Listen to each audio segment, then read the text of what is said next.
Welcome everyone. Let me introduce you art lamp that you can print by yourself.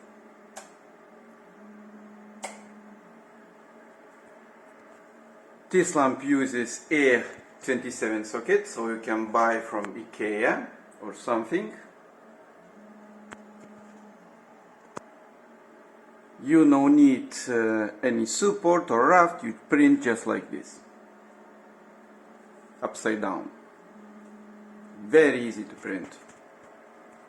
And I decinch another version, so fits on your resin printer if you own one. It's Anacubic Mono X 6K printer. Then you can use Saturn or whatever.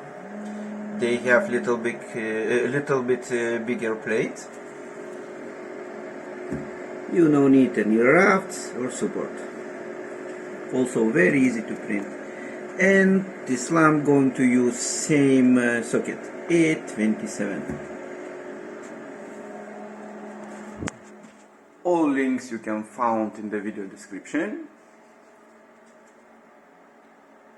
I hope you like this video. Subscribe, enjoy, and happy 3D printing!